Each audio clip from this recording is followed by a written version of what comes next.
Bueno, hoy digamos que es como una especie de columna literaria eventual.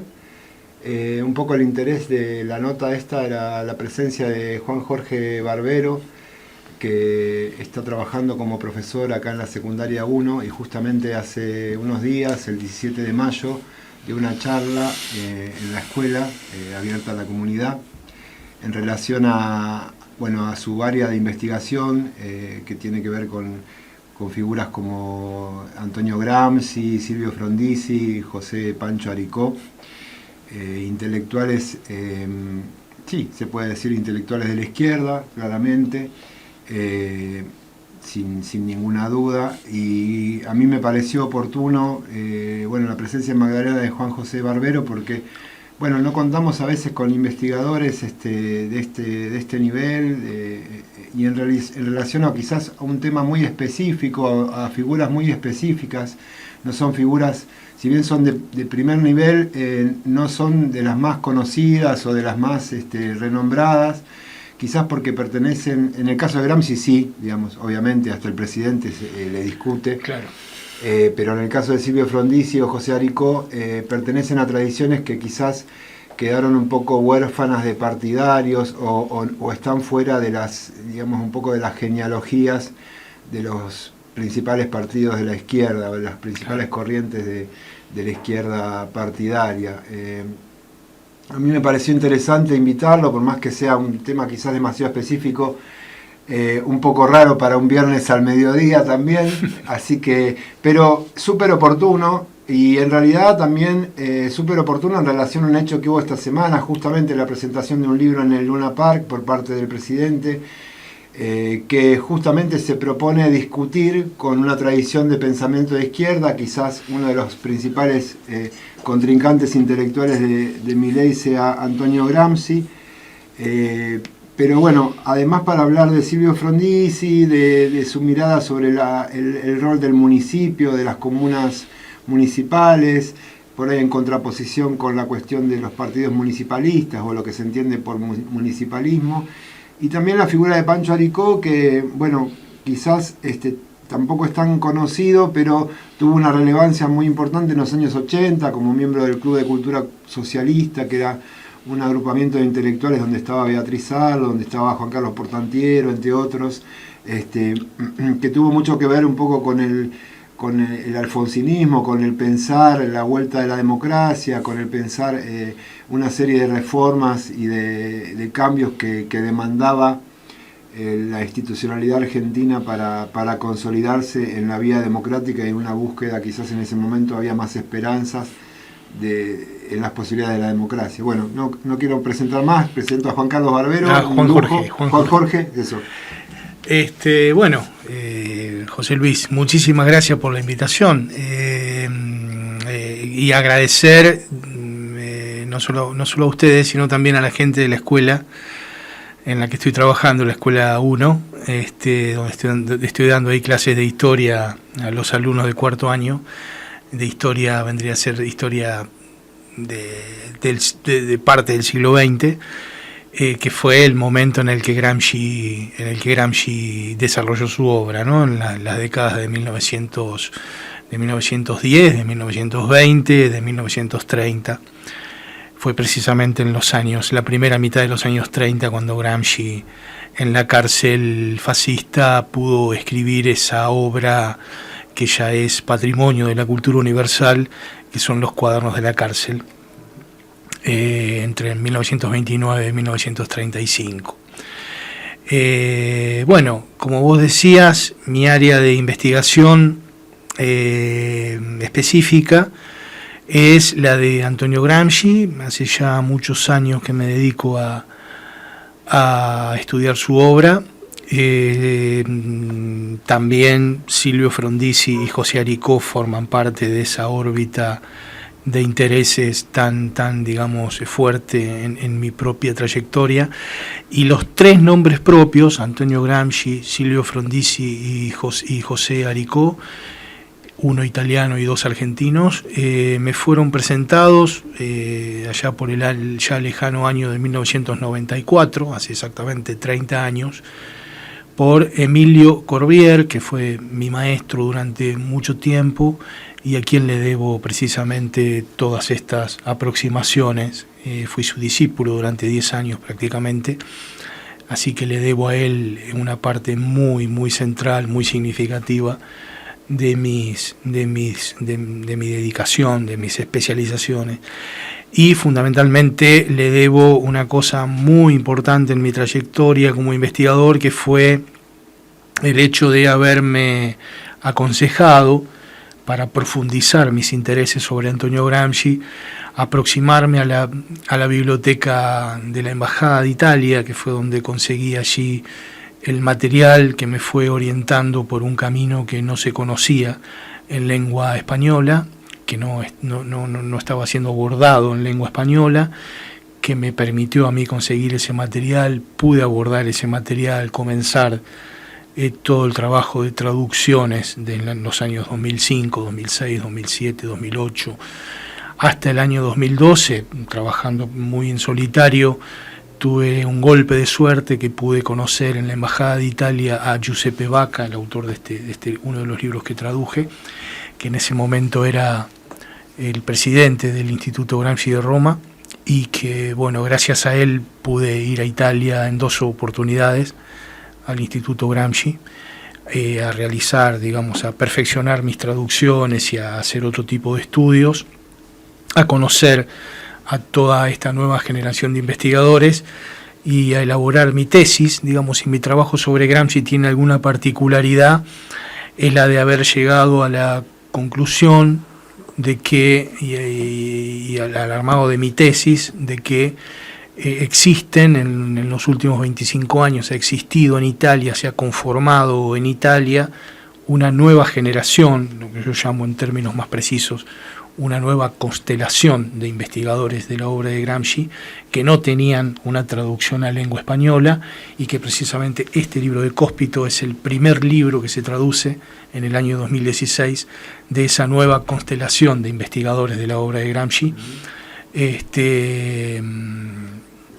Bueno, y que de alguna manera es el centro de mi aporte a esta rama tan significativa de la cultura política, ya podemos decir a nivel global, ¿no? Porque hoy hablar de Antonio Gramsci significa hablar de un autor global, de un autor donde se mira, se estudia en cualquier universidad del mundo, ¿no? Yo voy a poner un poco el comentario del neófito y de la nota de color. Bueno, justamente hoy al querer venir no llegué a... Tengo un archivo yo bastante importante de materiales muy relacionados con el activismo artístico y bueno, y trabajé muchos años en un diario nacional. Tuve de compañero de trabajo a Miguel Rep, y un día me acuerdo que habíamos tenido una pequeña diferencia en relación a la publicación. Yo me encargaba de la publicación web del diario de Página 12, bueno, y un poco para amigarse, me trajo en un sobrecito autografiado el librito justamente Gramsci para principiantes. Ah, claro. Que bueno, hoy lo quería traer porque tengo justamente el librito, tiene un dibujito de Rep en la tapa, no sé si es Gramsci o Lucas el que me dibujó el personajito de este Dark. Pero bueno, quizás está bueno traer un poco algunos aforismos, frases o lugares comunes que por ahí tenemos incorporados en la cultura, que se repiten, que se relacionan directamente con Gramsci. Por ejemplo, hay una frase que últimamente nos viene bastante a la cabeza, que habla de el pesimismo de la razón y el optimismo de la voluntad. Claro. En relación a digamos, qué se hace cuando todo lo que muestra la realidad pareciera ir rumbo a la catástrofe, digamos, hacia un lugar socialmente negativo o de retraso, y sin embargo nos vemos impelidos a hacer algo para impedirlo, aunque pareciera que todo está dado para que no suceda eso. Y el otro concepto que se estudia, que acá también lo ha incorporado bastante intelectuales incluso al peronismo, lo que se ha llamado la hegemonía, ¿no? La cuestión de la discusión en relación a la hegemonía Sí, lo cultural. nacional popular Exactamente. y la hegemonía. Eso ha estado también muy presente durante el gobierno del kirchnerismo, ¿no? Claro. Ese estudio, lo que se llamaba la batalla de ideas o la batalla cultural, todo Claro. eso son conceptos que quizás vienen de Gramsci, Sí, ¿no? totalmente. Sí, sí, están íntimamente del riñón mismo del aporte que hace Gramsci, particularmente en los cuadernos de la cárcel. Digo particularmente en los cuadernos de la cárcel porque la obra de Gramsci excede a los cuadernos, ¿no? La obra de Gramsci comienza, los escritos de Gramsci comienzan a desarrollarse en el contexto de inicios de la Primera Guerra Mundial, así que en 1914, ahí estamos en los inicios de sus escritos fundamentalmente periodísticos. Pues si algo fue Gramsci en su trayectoria fue precisamente el de periodista, ¿no? En 1914 ahí empiezan la producción de sus escritos periodísticos y los cuadernos recién van a empezar a ser escritos a principios del año 29, así que ocurren muchas cosas antes de que Gramsci, siendo un preso político, empiece a escribir sus cuadernos, ¿no? Que van a ser como la obra que va a pasar lo va a convertir en celebridad, podemos decir. Pero bueno, es mucho más Gramsci que eso. De todos modos, esta noción de nacional popular tiene un fuerte peso de los cuadernos de la cárcel. Y de hegemonía también, ¿no? No solo en los cuadernos, pero en los cuadernos toma una relevancia también especial. ¿Qué es lo que esta nueva generación de investigadores o determinados aspectos de esta nueva generación de investigadores, principalmente este libro, el de Giuseppe Vacca, puede aportar, digamos, a modernidades alternativas? Que fue editado en México por Fondo de Cultura Económica. Bueno, eso me dio la posibilidad de estar en México presentando el libro y vivir una experiencia realmente muy significativa. Bueno, el caso de qué es lo que puede aportar de nuevo a la cuestión de lo nacional popular y de la hegemonía esta nueva generación de investigadores de la obra de Gramsci, particularmente Giuseppe Vacca, es que lo nacional popular ya no debería, ni la hegemonía, deberían circunscribirse al plano de los estados formados en el siglo XIX, en el contexto fundamentalmente en la segunda mitad del siglo XIX, ¿no?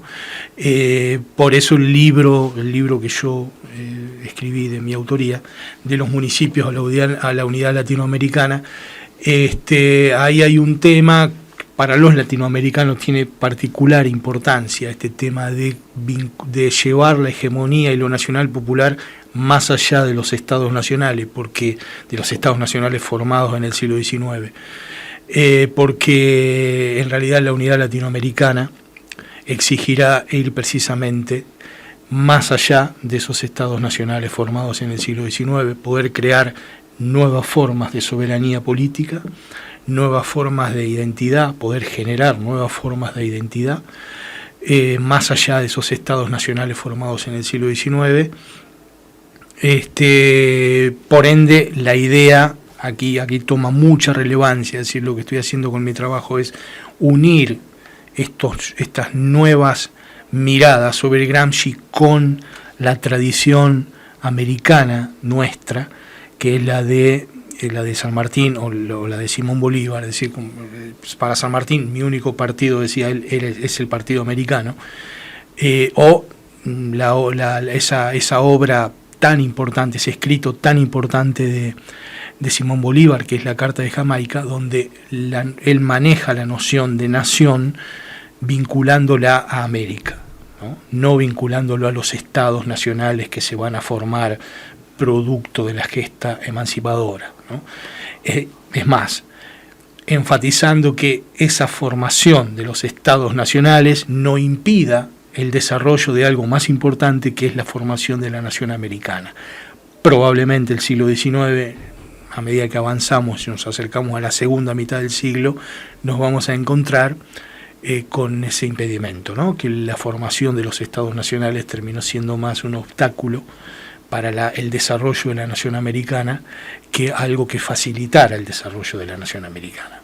Es más, esos obstáculos llegaron al nivel de las guerras intestinas, digamos, entre los países sudamericanos, donde la guerra del Paraguay destaca como algo verdaderamente trágico, o la guerra del Pacífico, digamos, sí, ¿no? También para complejizar también se puede agregar el tema de las guerras de conquista, las campañas de conquista, digamos, hacia los pueblos originarios. Hacia los pueblos originarios, claro, también. Digamos que es una parte que por ahí ha estado un poquito floja en el pensamiento de estos patriotas, por decirlo de alguna manera. Sí, bueno. Pero bueno, la verdad que estamos con una espesura conceptual para el programa del viernes al mediodía, pero me parece súper interesante. Yo creo que por ahí es una cosa como para charlar después, Juan. Hasta la posibilidad de armar un grupo de estudio local, teniendo en cuenta que por ahí vos estás viniendo. Yo creo que es un lujo para los pibes también tenerte de docente y bueno, y aprovechar digamos, la presencia de un intelectual así, que no es común en nuestra localidad. Me parece que es importante. Yo un poco, bueno, hicimos una introducción en Gramsci, pero me interesaba un poco mencionar a Silvio Frondizi. A mí en particular es una figura que desde chico la tengo escuchada, porque bueno, Silvio Frondizi es velado, lo asesina la AAA, no lo asesina por guerrillero ni por, digamos, básicamente era defensor de presos políticos, era un abogado, defensor de presos políticos, intelectual independiente de izquierda, fundador del movimiento de izquierda revolucionario, que es un movimiento que tuvo tanta gravitación que uno de los principales partidos de la izquierda chilena toma su nombre, digamos, y lo continúa. Y bueno, justamente a Silvio Frondizi en el año 74, en septiembre del 74, lo secuestran de su casa en la calle Cangallo, ahora Perón, entre los barrios entre Plaza 11 y el barrio de Almagro, digamos, quizás más en el barrio de Almagro. Y lo secuestran y aparece asesinado con más de 50 balazos en los bosques de Ezeiza, ¿no? Claro. Fue uno de los primeros asesinatos, no sé si uno de los primeros, porque antes fue Ortega Peña. Antes fue Ortega Peña. De la organización Alianza Anticomunista Argentina, más tristemente conocida como AAA. Claro. Que acá, digamos, también en esta región tuvo relevancia. No olvidemos el caso de Sergio Karakachov, cuyo cuerpo fue arrojado en la ruta 36, acá en la localidad de Magdalena, en el partido de Magdalena. Bueno, temas livianitos para el viernes al mediodía, sí, pero no está mal mencionarlos. Silvio Frondizi, mi viejo, fue velado en la UTN, en la calle Medrano y Córdoba. Mi viejo era docente, había sido presidente del Centro de Estudiantes de la UTN de Avellaneda y fue en su facultad el orador en el acto de homenaje, porque en todas las facultades hubo actos de repudio a su asesinato. Era un profesor universitario, hermano del presidente Arturo Frondizi, hermano de uno de los digamos, de los referentes de la Universidad de Buenos Aires, Ricieri Frondizi, también una familia muy relacionada al movimiento reformista, de la reforma universitaria. Totalmente. Son todos temas que, digamos, quizás cuando hablamos de espesura no quiere decir que están desconectados para nada con el presente. Hablamos de la trascendencia o la actualidad de Gramsci en contraposición al discurso del presidente de la Nación. Podemos hablar lo mismo en relación a la pelea por la educación pública, por la universidad pública, gratuita, autónoma, digamos, todas las banderas de la reforma universitaria. Bueno, pero me interesaba en particular la cuestión que vos rescatás de Silvio Frondizi en relación al municipalismo, ¿no? Al municipio. Sí. Digamos. Sí, bueno, vos decías la actualidad de Silvio Frondizi. Sí, es realmente de un nivel de actualidad altísimo, porque Bueno, una de las particularidades de la obra de Frondizi, tiene varias, pero hay una que sobresale claramente, podríamos decir que es el núcleo de estas particularidades de su obra, que es cuando, con total precisión, en 1946,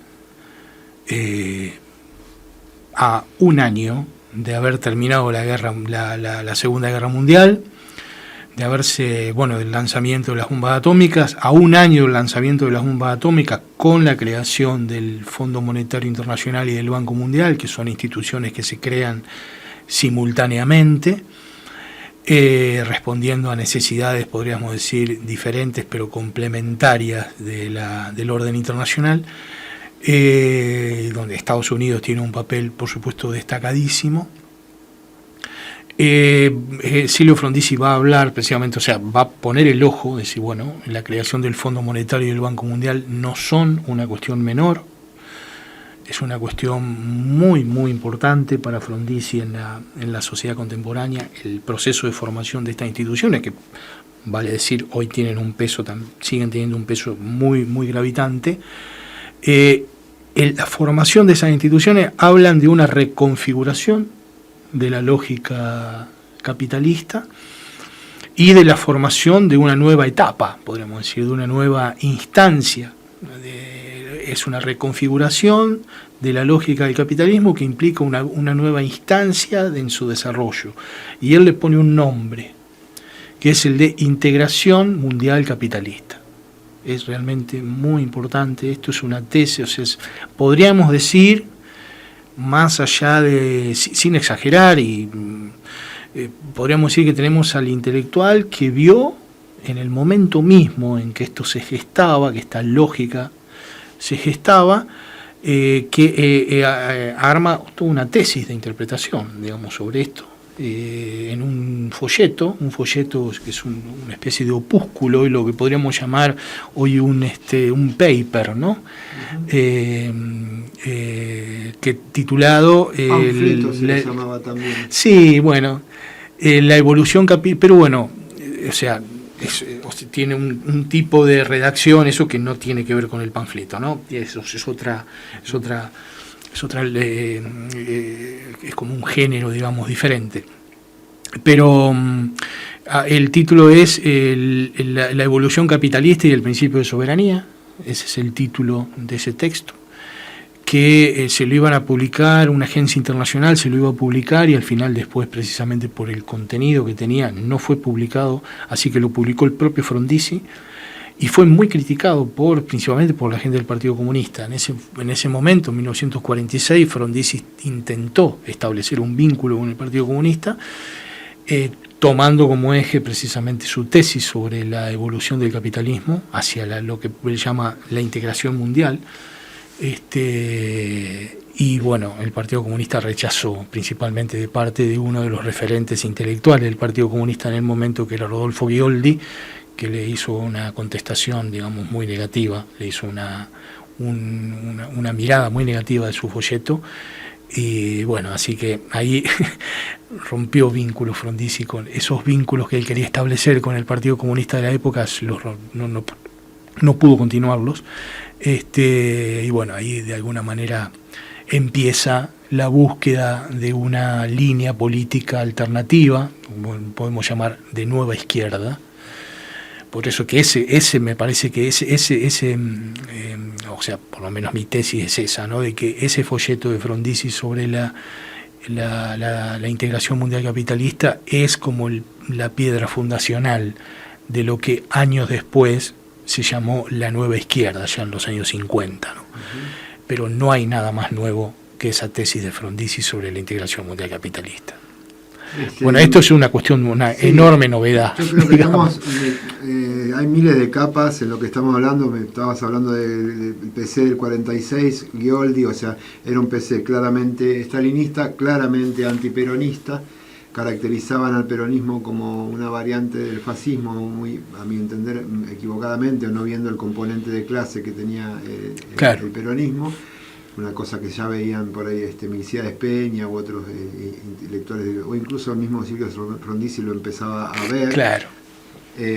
Supongo que hay intelectuales posteriores como Héctor Agosti que ya empiezan a tener una mirada distinta sobre Gramsci o incluso a complejizar, digamos, pertenecientes al PC. Yo creo que, bueno, hay como muchas capas, demasiado como por ahí. La verdad es que da para hasta seguir teniendo charlas en relación a esto.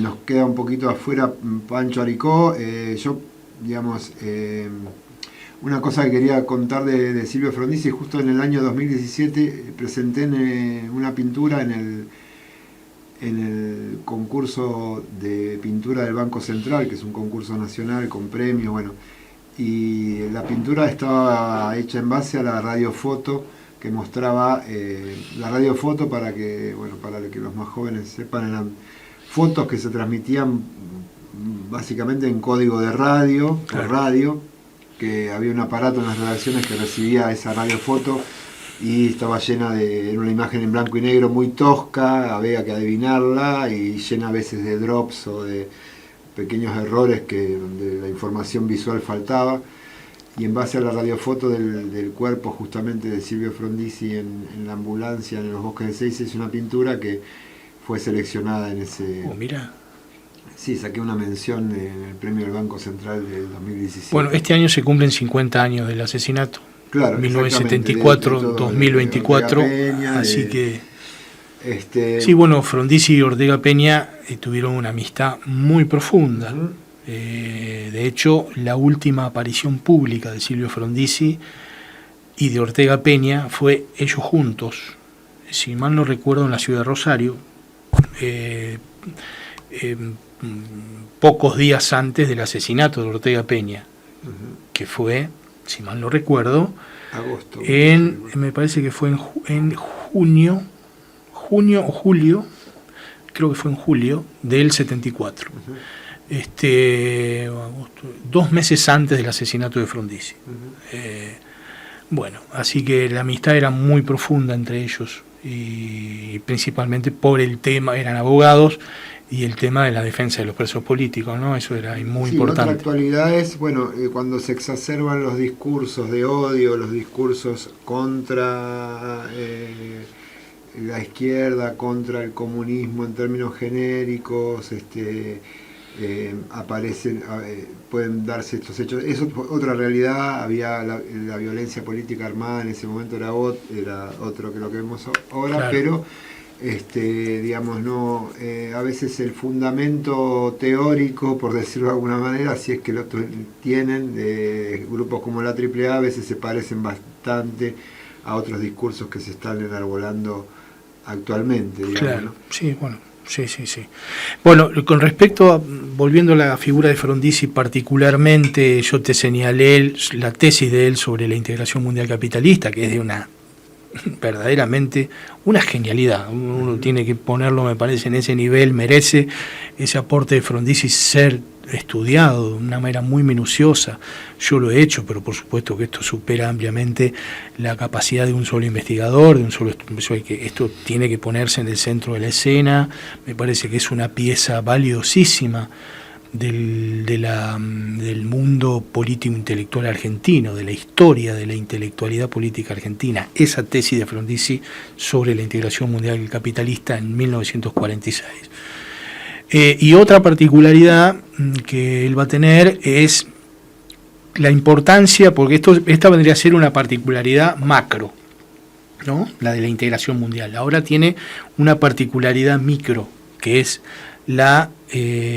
cómo la democracia, la lógica democrática, podría tener una orientación muy diferente a la que ha tenido en todas estas décadas, si se la sitúa en los niveles de los municipios, si llega a los niveles de los municipios, y los municipios actúan como canalizadores de voluntades colectivas de nuevo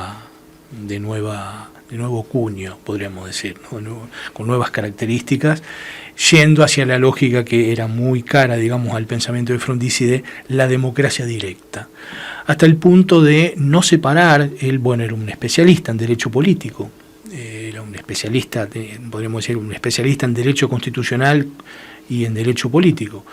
Esas eran las materias incluso que daba en la universidad. Él rompe esa, podríamos decir, esa falsa dualidad que se crea entre democracia directa y democracia indirecta, o entre democracia directa y representación y representativa. Él dice, no, en realidad la democracia es necesariamente, si pierde su condición de democracia directa, lo más probable es que deje de ser democracia, y después vendrán todo el proceso de representación, de delegación del poder, pero el carácter directo de la democracia no se puede perder jamás. Eso es, podemos decir, un punto innegociable de la lógica democrática, y de ahí se puede generar la representación. Si uno en realidad busca darle a la representación grados importantes de autenticidad, esos grados importantes de autenticidad se lo da el carácter directo de la democracia. Esto es lo que Frondizi va a sostener desde su lugar de especialista de derecho político y remitiéndose a un autor sumamente clásico del pensamiento político moderno contemporáneo, que es el de Jean-Jacques Rousseau. De hecho, lo que hago en este libro, como apéndice final, es poner un texto, una clase que Frondizi da sobre Rousseau en la universidad. No está claro el año de la clase, pero sí hay una aproximación que podemos hacer entre 1962, entre la segunda mitad de 1962 y la primera mitad del 64, probablemente haya sido en algún momento del 63, esta clase en la universidad, específicamente sobre Rousseau. Bueno, este texto estaba prácticamente inédito. La única edición era una edición que habían hecho los estudiantes de la época, sus alumnos, y era una edición muy, muy precarísima, incluso con muchos errores. Lo que hago yo es de alguna manera corregir eso y poner el texto en otro que pueda ser leído, digamos, ¿no? Uh-huh. Sin problemas y con algunas aclaraciones sobre las fuentes que utiliza Frondizi para armar esa clase. Bueno, por supuesto, esto yo se lo tengo que agradecer a la familia Frondizi, con la cual yo tuve que entrar en contacto, principalmente a su hijo, a Julio, que bueno, lo conocí personalmente en Roma cuando hice mi primera experiencia de estudio sobre Gramsci. También esa experiencia fue de alguna manera una experiencia silvio-frondicista, no solamente gramsciana, porque pude conocer a Julio, pude conocer a la hija de Frondizi, a Silvia, que falleció lamentablemente hace poco tiempo, y que bueno, fueron para mí testimonios increíbles sobre la vida de Frondizi, no tanto sobre su obra. Haber conocido a ellos realmente de una gran generosidad, me han cedido material para editar, de hecho me han permitido la edición de este material, y acá incluso sale en el libro una foto que me la pasó el hijo una foto de Silvio que es prácticamente inédita, ahí está, del año 72. Juan, ¿el libro se consigue todavía? Se consigue, sí. Yo ahora la editorial me va a mandar más ejemplares, porque se ha hecho una reedición hace poquito, una reimpresión, mejor dicho, más que una reedición. Así que voy a traer ejemplares. Quizás estaría bueno por ahí organizar una presentación. Buenísimo. Sí. Otra cosa, no sé, digamos, si está en la medida de tus posibilidades, por ahí contar con un ejemplar en la biblioteca pública. Por supuesto. Estaría muy bien también. Bueno, yo una última cosita como para ir cerrando. Por mí no hay ningún apuro, podemos charlar todo lo que quieran. El programa está bien, no hay ningún problema. Es un programa de una hora. Perfecto. No sé, supongo que Luciano también tiene que pasar otra información. Pero si es por mí, no hay ningún problema. Charlamos todo lo que quieras. No, la pregunta era, bueno, en la escuela secundaria acá, en la escuela 1, vos das clases, ¿en qué materias? ¿Cómo te sentís? Estoy en cuarto, es el lugar, realmente la secundaria es el lugar que yo creo que tengo que estar, es el lugar que a mí me interesa estar. De hecho, he recorrido todos los niveles, digamos, desde secundaria hasta el doctorado en la universidad, digamos, he dado clases en todos los niveles, pero el que yo creo que más demanda mi aporte es el de la secundaria. Ahí es donde incluso encuentro problemas bastante importantes, así que es necesario que me parece que los docentes afrontemos los problemas de la secundaria con toda la seriedad y la sistematicidad que podamos. Es el lugar en el que tengo que estar, digamos, fundamentalmente, y fundamentalmente historia, es la materia que más me gusta, pero no solamente que más me gusta, eso es lo de menos, es la que yo creo que hay que profundizar ahora. Es un momento donde hay de alguna manera una exigencia del propio contexto en el que vivimos de poner mucho énfasis en determinadas cuestiones de historia, fundamentalmente del siglo XX. Así que ese es el lugar. Estoy dando clases en el lugar que yo creo que tengo que estar. ¿Y vos venís viajás desde La Plata? Desde La Plata. 2 veces por semana. 2 veces por semana, sí. Estoy dando clases de historia en cuarto año. En cuarto año, chicos de 15 años, 16, con los que establecí un muy buen vínculo en todos estos meses que estoy acá trabajando. Empecé a trabajar a fines del año pasado, y seguiré trabajando hasta un par de meses más, porque estoy como suplente, digamos, hasta que se cumpla, digamos, la licencia. Hay un tema musical que estuvo de moda desde hace un tiempo a esta parte y era muy famoso en las décadas del 40, el 30, el 40, muy vinculado a lo gramsciano. Claro. Se puso de moda con una miniserie de Netflix hace poco tiempo, y ha sido versionado también por muchas bandas punks vinculadas también al anarquismo, así que nos despedimos con una versión ska de Bella Ciao, y bueno, gracias Juan. No, por favor, un placer. Muchas gracias a ustedes por invitarme.